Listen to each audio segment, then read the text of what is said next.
conservative radio station. I was back home, and they were talking about someone who does what he's doing, and I swear it may be him. It might be him, man. He's been all over the place. He's right here from Aner, which is about like 45 minutes up the road, but now he's been speaking all over the place, all over the country, all types of law enforcement. He's even been international. Actually, I had him on, and he was saying he's been to Argentina this year. He's been to Africa this year, to Alaska. He doesn't strike me as law enforcement. He doesn't have the aura or the vibe of law enforcement, which I've worked in. Right. And I'm ex-military too. I was military police. Yeah. I'm a combat veteran. Yeah. I normally can smell it a mile away. He is the most personable person. Redundancy right there, but yeah, he's literally the most friendly person I know. He's an amazing person. 27 years he was a law enforcement here in Horry County. Really? Yeah, and I wouldn't know. I think it was like the 4th or 5th time. He never mentioned it to me, right? Because he's not like, oh, I used to be in law enforcement, right? That stuff. It was actually my uncle who's been here for almost 20 years as the host here at Bombay at the Beach. He's the one that actually told me after like the 3rd or 4th time that I met him, I was talking with him and everything. He always comes every year and drops off a present for us for Christmas, like a local pecans. Yeah. Right. So yeah, he had come drop it off. I said, oh, thank you. And then he went, and my uncle was like, hey, he used to be he used to be a sheriff over here, 27 years, a long time. It was a long time.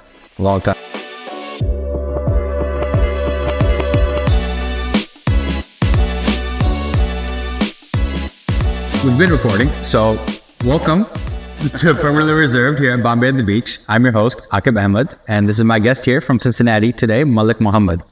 How are you, brother? I'm good. Good. Very well. Thank you for the invite. Absolutely, man. It was a pleasure to have you. When you came in the other day and we just started talking, I was like, this was very interesting. I want to have an extended conversation with him with no distractions. Because when you came in the other day, you saw the whole restaurant was packed. So yeah, you were doing well. I appreciate that. Appreciate that. So we were talking a little bit earlier about the different kinds of chai. You're a chai connoisseur, you said. Right? Yeah, man. Tea is my thing. I've had tea from a lot of different countries, a lot of different places. I love Somali tea, as I lived in Columbus, Ohio for a while. And that's mainly Somalis. They're, it's dominated. There's 100,000 or something of, Somalis. They have whole blocks of the city just, I love Yemeni tea. Again, I'm from Detroit. The city right next to us is called Hamtramck. Okay. And that is Yemeni dominant. Okay. And their tea is quite unique. They, cloves, cardamom. I don't know what else they put in it, but it's strong. Right. Very good. Right. Very good. Yeah. And tea from Southeast Asia, Singapore, Malaysia. Awesome. Yeah. Recently, I've been getting into like the iced coffees. Oh yeah. Like cold brews and stuff. Well, the problem is I was drinking too many energy drinks. So I'm trying to find an alternative to drinking. And it's not that I drank too many. Let me not say that. Yeah. My maximum is like 2 a day. Right. Sure. But energy drinks aren't necessarily the best health wise. You know what I mean? So I said, let me switch it up a little bit and let me check out some coffee. So I buy the coffee from the local grocery store with the, what do you call it? Like the creamer. Yeah. And I blame all this on my wife. My wife is the one who got me into the coffee. And now we're like, it's 2 a.m. and we're like, we got to go get coffee in the morning. We have to make sure we get up. So I hear you. Let me tell you, Black Friday, I bought a coffee machine because I was tired of making coffee on the stove. That's what we usually do over here. Is because we do everything by hand, by scratch, old-fashioned way. So I was like, you know what? No, I want my coffee quick. Right? Right. Pour it right out of the bottle. Right. So I got the coffee machine. And, man, I've been drinking like 2 of these a day of coffee. I drink my 1 in the morning. I take it with me to work. I sip on it. and then I'll have a protein shake. Right. I take a protein shake Right. to work because I go to the gym 4 or 5 days a week at least to go lift.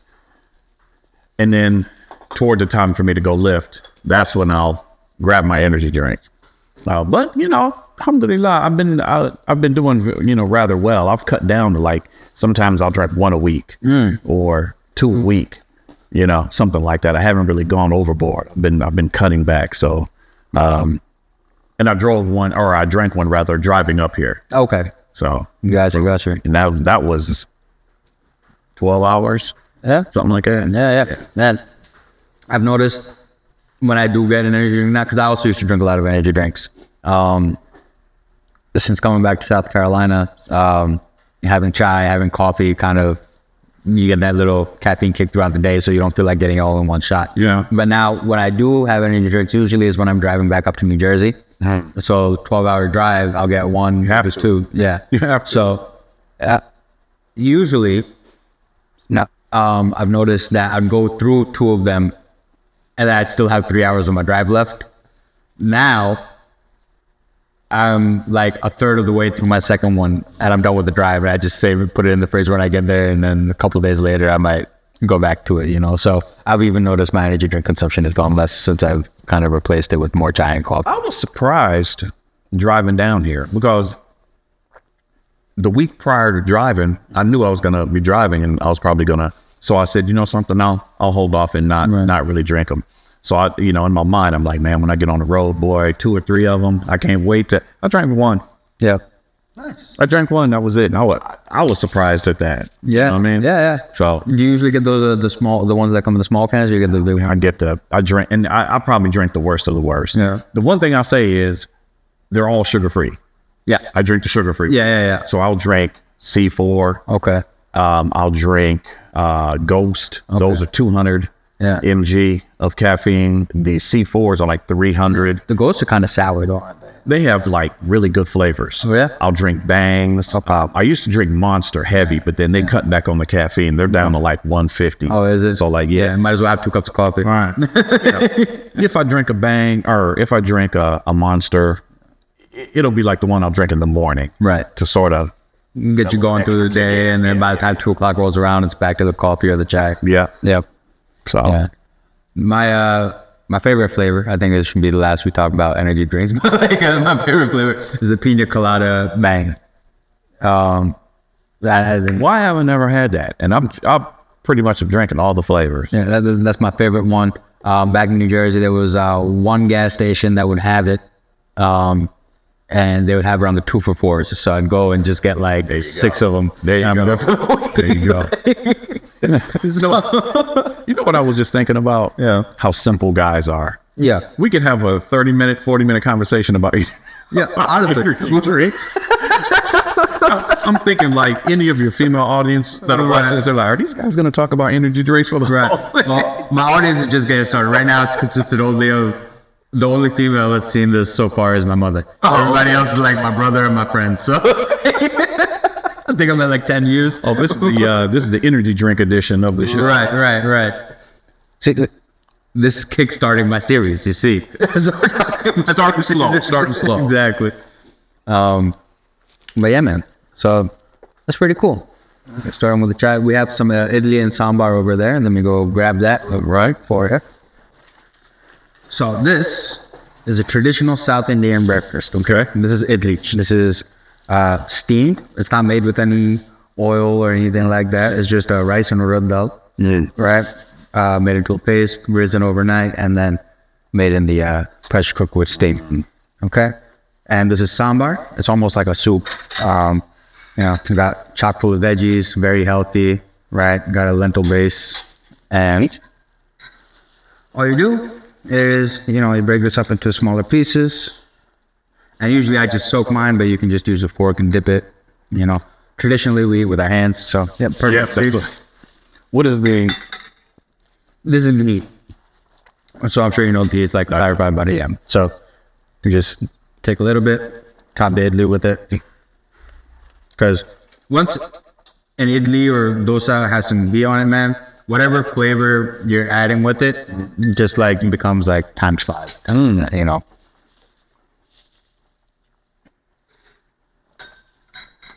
I am the spicy food champ.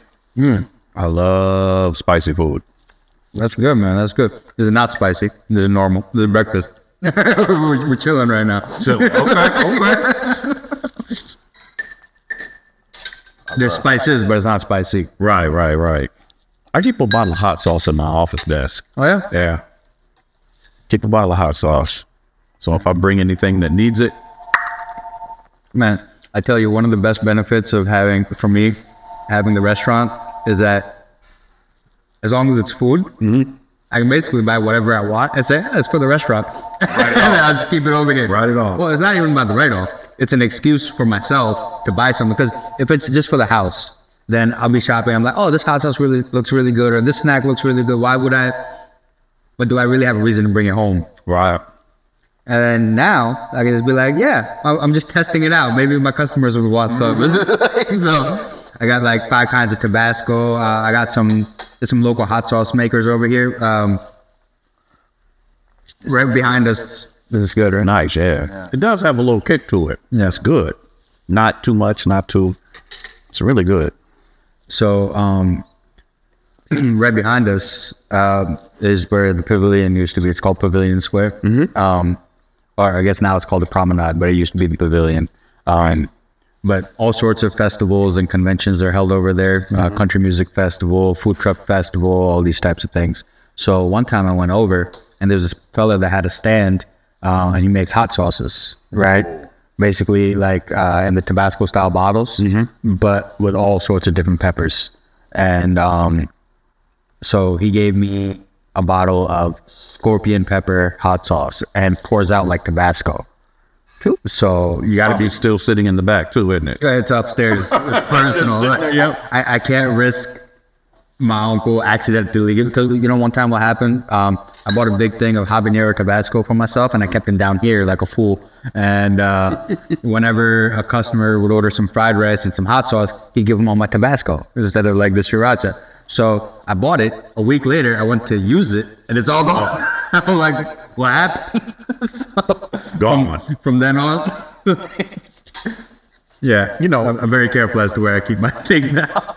My thing with hot is it has to be hot with flavor. It can't just be hot For the sake of being for the hot. sake of being hot. No. I can't do that. But if it's hot, it can be as hot as it wants to be. But if it has good flavor, I'll muscle through it and enjoy it.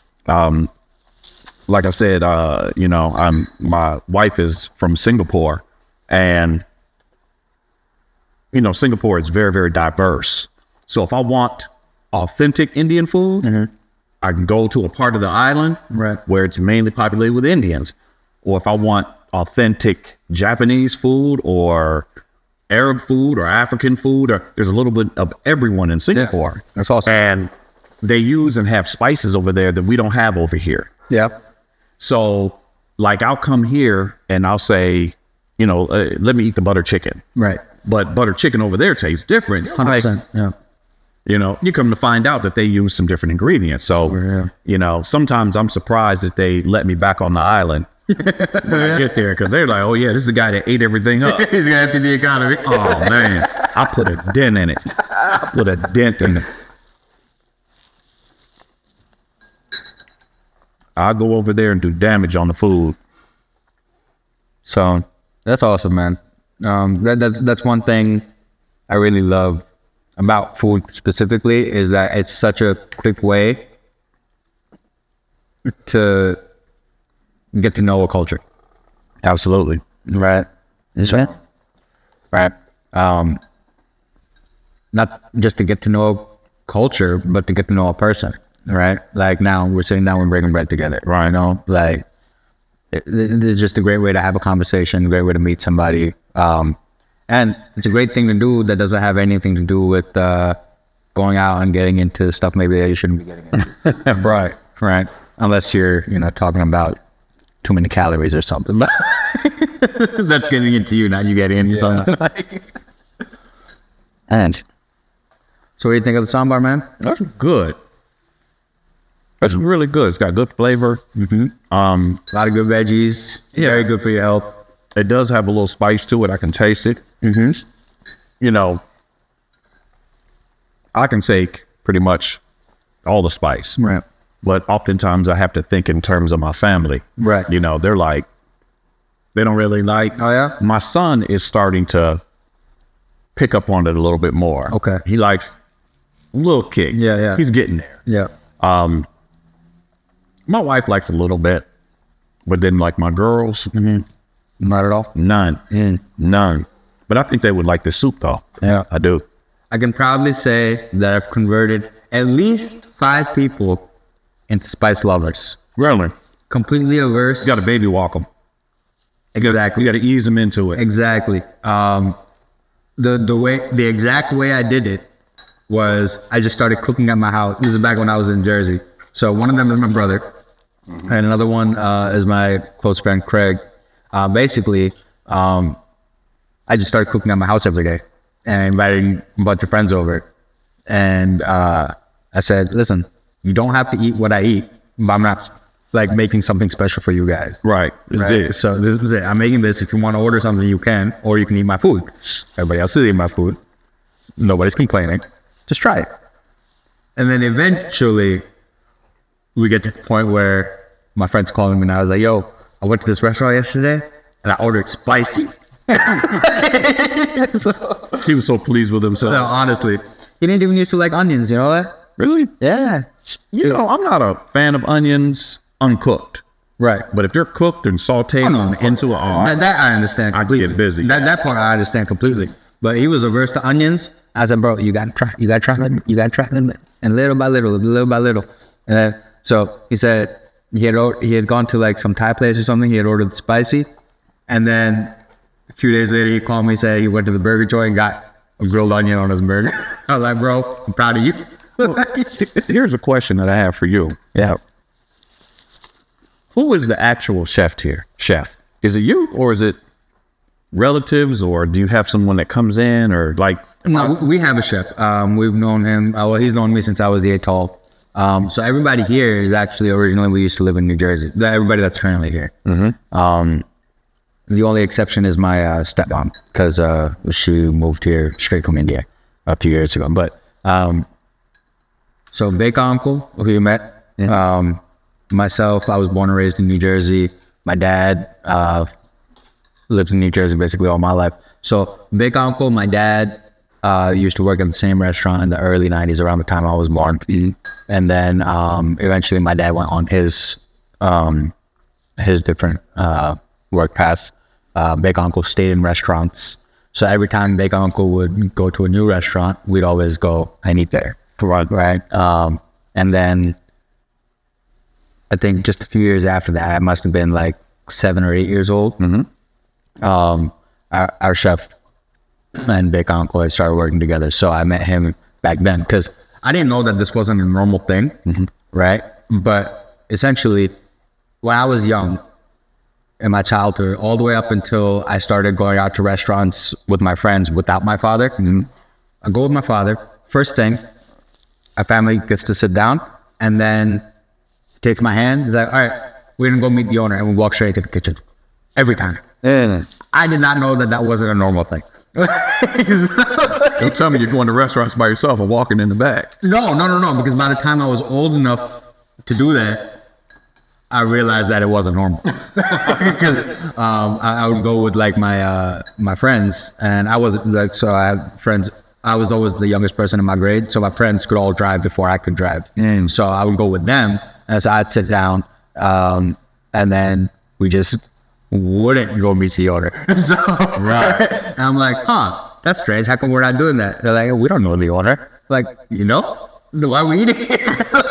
You don't know him until you meet him. Let's go, everybody. So yeah, that's when I realized that my dad is really, really charismatic. He's able to talk to a lot of people. He's able to talk to a lot of people. He's able to remember a lot of people. He remembers their face and he remembers their names. I remember faces very well, right? Like if I see you today, I don't see you again for a year. You come back, I'm like, oh hey, I remember you. You got this. Yeah. But for the life of me, man, wallahi, I don't think I'd be able to remember the name. But now that we're having this long conversation, I'll remember your name. You see? You and I are like that. I'm terrible with names. I'm horrible, man. I'm horrible. I'll remember a face for 30 years. Right. I'll see you, literally, it'd be 10 years from now. Right. I know that guy. Right. But my beard might be gray, but you're like, I remember the face underneath it. You know what's funny? Where I work at, my supervisor asked me one day, she was asking me, because we work with joint agencies for what I do. We all work in one building. So one day my supervisor was asking me, she was name dropping this person. And these are people that I see every day. Right. I was like, who is that? I didn't know. And she was like, okay, your job the rest of this week is to go meet people. Go find out who they are, what division they work in, what their names are. Right. So, yeah, that was I already got 1 and 2 done. I just need to work on number 3. Right. but I see everybody. Hey, how you doing? How's life? Boom, kids, family. We see each other every day. And I know them that way. Yep. But name-wise, unless I'm dealing with you often, or I have your name in my phone and you call me and I call you and I get I'm terrible at names. Yeah. I'm terrible. Man, that's one thing I think we should like bring back into just like all cultures, really, right? Because here we say, oh, what's up, man, bro, buddy, this, that, and third. We always, so the very first, we don't know the names. Well, it continues. It continues because we don't know the names. But everything starts with an introduction. Hey, bro, like my name is Akib. This is Malik, right? So, and that'll be it. That first introduction, and then we'll never call each other by our names again, and nor will anybody else. Right? Like, oh, I'll wait until somebody uses his name, then I'll know. And it'll be like 15 years later. So, you know what's kind of sad? I'm about to bring the mood down here. Oh, well, real quick then. Let me just finish the point. I think we should get back to using people's names a little bit more frequently. Just that way you're used to saying it over and over again. So just bro. But this ties into that. Okay. The masjid that I belong to, people pass away all the time. Yeah. And we have a WhatsApp group for our masjid. Right. Brother such and such passed. Brother such and such passed. Right. Brother such. Oh, who is that? And that's why I agree with you. It's important that we begin to put names to faces. Mm-hmm. You know what I mean? Yep. The community that I belong to is pretty big, and there are a lot of immigrants from all over. And assalamu alaikum, assalamu alaikum, and or even have conversation. You'll know somebody for years by face. Absolutely. Not know their name. Absolutely. When they pass away, you pray for the person who passed, but you don't necessarily know. Yeah, you don't know who it is. You're making a dua for them, but you don't necessarily know who it's for. Yeah. So, yeah, man. So I don't know. I don't know how we'll start changing that because, like I said, I would start doing it, but I don't know the names. How am I going to do it? Yeah, I'm terrible with it. Yeah. Again, I'm thinking about from now on taking pictures of people. Yeah. Because, with the phones, you can put a picture with their name. So when they go, oh, okay, that's who that is. Right. I meet people out and about, meet people all around, you know what I mean? Yeah. And sometimes I'll get a phone call. I'm like, who the heck's it? Yeah. I don't remember the phone number. And sometimes I don't remember the name. I'm like, yeah. Well, they're in my phone, so I must know who they are. So, I answered, okay, this is who it is, So I haven't gotten to the point of asking people for their picture yet, but I do put down all right, man, what do you do, or if you have a business, what's your business, or whatever. That way, when I get the call, right, it can be oh, this person, gas station, this person, hot sauce, like that. So I've done it that way, but you can also do it this way. Have your phone in your hand. Click. Oh, got them. Good to go. They'll never know. Man, bro. You can't be advertising those skills. Some people use them for nefarious purposes. I'm free of that. I'm free from that. I have nothing to do with that one. But yeah, I agree. That's we got to get back to knowing each other's names, because I'm the first one to tell you I'm terrible at that. Yeah. So, what brought quick 1 minute? What brought you to Islam, and how has it changed your life? I'm a military guy. Joined the military at the age of 18. They let me loose in Germany at the age of 18. Oh, wow. So rest assured, I was doing, what everyone else was doing at the age of 18, wasn't Muslim, just partying, just, all the stuff connected to that. It wasn't until one day, I hung with a group of guys, pretty diverse group. We did everything together. We hung out, we went out, we traveled to other countries in Europe. We saw each other every day, worked with each other. We were all military police. And it was like, and I mean this like in a literal sense, it felt like Allah grabbed me by my shoulders and pulled me back. Like, I liken it to being like in the eye of a storm, right? If you're in the eye of a storm, inside the eye, it's calm, you're good. But all the destruction is going on around you, and you don't really see that in the eye. Right. So it was like he pulled me back out of that eye, and I was like, whoa. Like, we were going down here fast as a collective. One guy was, he was an alcoholic. We all drank, but he was an alcoholic. Abusive to his spouse. Another guy, he drank so much tequila that his liver gave out. He had to be flown back to the States for some kind of special. When he was sub 20. Yeah. This was in Germany. He was in his 20s. Other guys just getting into fights, getting in trouble, and alhamdulillah, none of that had touched me. Really? So he pulled me back and to let me see, like, if you continue on this path. So what happened is, again, in the literal sense, I said this. I said, God, I don't know where I'm supposed to be or what I'm supposed to be doing, but I understand that this isn't it. Right. The very next day, a Muslim was assigned to my unit. That's amazing. And he wasn't the first Muslim. He was also in the army? Yeah. Okay. Yeah. He was a sergeant. He wasn't the first Muslim that I had met, but he was the one that I think I dealt with as an adult. Okay. So I was able to see how he moved and I'll give you a quick example. We all partied and drink and hang out and stuff, and he would be with us until the alcohol came out or until females would come into the room, right. And he would just vaporize. He would just be sitting there and, where'd Sergeant Davis go? Right. Looking around. He didn't make a production out of it. He didn't say, what you guys doing is wrong. He would just be gone. So one day, I cornered him and I said, what's going on with you, man? Right. Like, you're on some weird stuff. What can't disappear from here without me seeing where you're going. Like, why is it that whenever we start having fun, you ghost us? And he was like, well, I'm Muslim. Okay, what the heck does that mean? And he began to explain it to me. And as he began to explain it to me, I began to, again, reflect back on my life, what I was doing. I'm like, and it started to make sense. And like most African Americans or many African Americans, the autobiography of Malcolm X, he handed me that book. Mm-hmm. And I mean, it's a nice thick book. Yeah. And I dove into it and it changed my whole thought process. It changed how I thought. I'm like, man. And I read that book extra quick.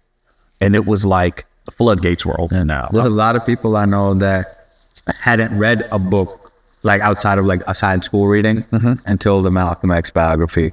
And then, like, just like you said, they like sped read through it. Like, but then it was like book after book, and he was just feeding me books.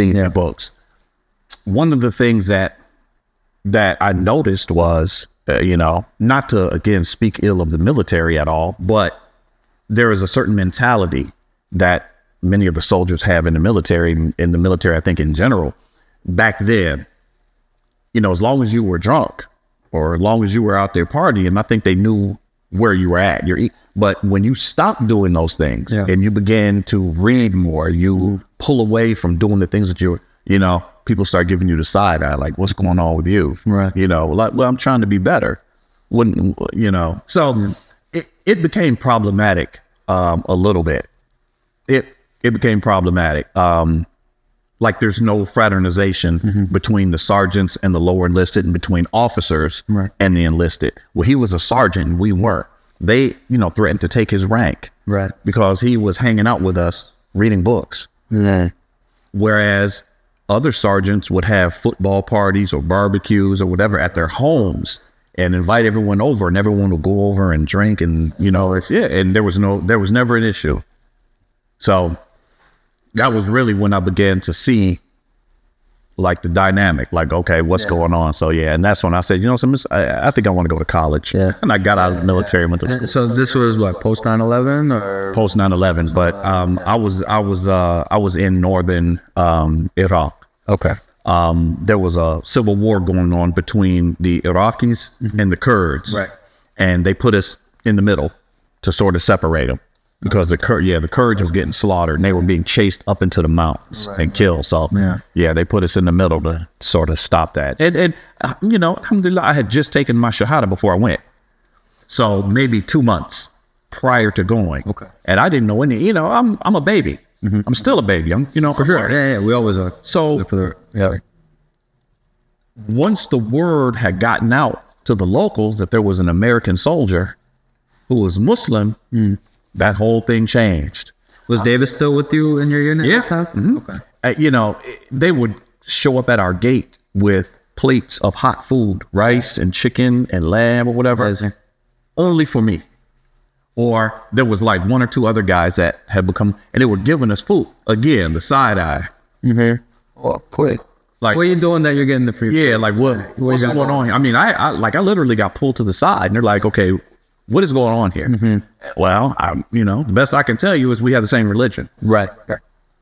Again, I'm a baby. And that's all it really was at the end of the day. That's all. Alhamdulillah, that's the brotherhood, and they would bring us cold water and they would bring us tea, and it was actually in Iraq because there were a select few Muslims who are allowed to live on our base. Okay. And again, they knew that we were Muslims, so they would come and get us at night.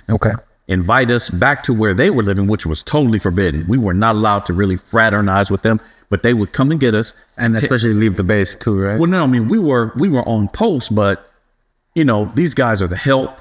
And there's still that separation. Right. We're here, there's fighting, they're Muslim, we're not. So it's always that us against them sort of mentality, yeah.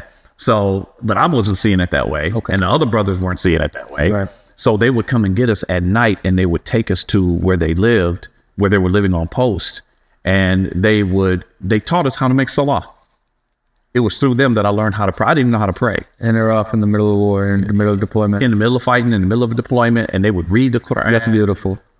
In Arabic, and I would listen to it, and I didn't know what it meant, but I knew what it was, and alhamdulillah. So my experience in Iraq was, I was good. Awesome. Some other people weren't, but I was good. One thing I really wanted to know is, and I like to ask this, especially at reverts, is how was your first Ramadan? I've been Muslim now over 30 years. Yeah. I don't remember. Okay. I don't remember. They're all good. Right. No, of course. They're not all easy. Definitely not. But they're all good. I used to get these, and this is a tip for everyone. I used to get these just crazy migraine headaches going into Ramadan. And it wasn't for years because I'm like, oh man, Ramadan's coming. These headaches are coming. I'm not looking forward to it. It wasn't until I learned to prep before Ramadan. Right. I learned to heavy hydrate. I would drink a gallon of water a day, half a gallon of water a day, a week or 2 out, loading up. So that when Ramadan came, my body wasn't craving those calories. That fixed the migraines. Yeah? That fixed the migraines. Amazing. I enjoyed Ramadan overseas. I spent some time in Egypt. I was there from like 2011 to like late 2014-ish, something like that. I was there during the mudaharat and the demonstrations, and they overthrew the government and all that. I was there for that. But Ramadan was great. Yeah. Ramadan was, the U.S. is not, obviously it's not a Muslim country. Right. So it's not set up and not to accommodate. Right. It's not really conducive to that beneficial Ramadan. But when you go to a Muslim country, it is. During the day in Ramadan, everything shuts down. You don't see, there's not people out eating and drinking and everything is slow motion and people are recovering from the night before and they're, reading Quran or sleeping or doing, whatever it is they do. I remember in Egypt, like the Eid Salah, I've never seen so many Muslims collected in one place. Yeah. I mean, just at a sea of Muslims. I lived in Nasser City, Okay. in Egypt, and there was it's called Souk Sayarat. It's the, like the car market. Right. Okay. And they would come on Friday and everyone would come on Sunday. Anyone that wanted to sell or buy a car. Right. So traffic was just horrendous on Friday, Yom al-Jumu'ah, and on Sunday. They used that area for the Jumu'ah, for the Eid Salah. Yeah. And I mean, it's massive. It's like bigger than several football fields. Okay. I mean, it's huge. Yeah. And it was just, I stood up on a wall and I looked and it's just nothing but an ocean of Muslims. Wow. What I thought was really cool about it, the different demographics were all like, that's the Indonesians over there. Mm-hmm. Oh, look, the Somalis are over there. They would all be, so you could see by the style of dress. You could see the world in the field. Yeah. Oh, these people are mainly Egyptians. These are Southeast Asians. There's the Indian Pakistani there, it was really great. That was really great. I loved it. So, yeah, my first Ramadan that I fasted, because I was raised in Islam, but so the first Ramadan that I fasted was in 5th grade. So it was just after 9/11. Not that had anything to do with it, it's just for the time period. Right. But that year was Christmas, Hanukkah, and Eid were all in the same week. And it was my very first Ramadan. Yeah. So all my friends and we all had something to celebrate over winter break. And that, to me, was amazing. And then after that year, it still hasn't happened. I think I have to wait like another 10 years before it comes back around. Yeah. But like for me, my very first one, and then my first Ramadan in India in 2012 are my two favorite Ramadans. Favorite ones. Right. Because one was the first time I ever started fasting. Right. And one was the first time I did Ramadan in my home country. And then, so my uncle, God bless him, took me to a different masjid for every salah. I know, that's nice. We did that in Egypt as well. So 5 times a day for 30 days, 150 different masjids in our city I went to. And that was the first time I did all 30 fasts. All 30. Didn't miss a single one. And so that was my most fulfilling Ramadan as well. That was also the first year, because I was there for 6 months in 2012. So it was also the first year that I did Qurbani. So I slaughtered a goat with my own hands for the first time. Yeah. So that's something I don't think you'll forget. I've done, I'll cover that one. Yeah. So Egypt has, when you see it from the sky, there's a masajid literally they're scattered everywhere. I would come out of my house and I would have my choice of where I want to go. Yeah. Like 360 plus small musalla along the way. Right. And that's one of the things that I really liked. Even in the mall, the adhan would go off. Yeah. They'd have a place in the mall to go pray. It's the same thing in Kuwait. Yeah, that's what so everything again is set up for that conducive. It's conducive to your to your ibadah. To add to that point real quick, that same trip I had to India, I went to Abu Dhabi airport for the first time. The same thing, they had a prayer room. It was as if like even just leading me into that trip to India is just like, just remember, you have to make space for prayer. If you fly any of the Muslim airlines, they begin with the dua for travel. Yeah. And I remember the first time I heard that, I was like, whoa. I've flown a lot. Yeah. I've never heard that before on a plane. I was like, whoa, you know, especially on an American airline. yeah, well, yeah, not on there. Yeah, so you know, when you go to a place that is conducive to your Islam, I mean, it's like a huge, like a ton of bricks lifted off your shoulders. You know what I mean? You don't, you feel different. Yeah. You know, you feel different. So it's, and my children, you know, back to the month of Ramadan, my children have been encouraged to fast since they were little. They have been fasting since they were little, even if they fast a portion of the day. Yep. You know, a part of the day, half of the day, all the way up to a full day.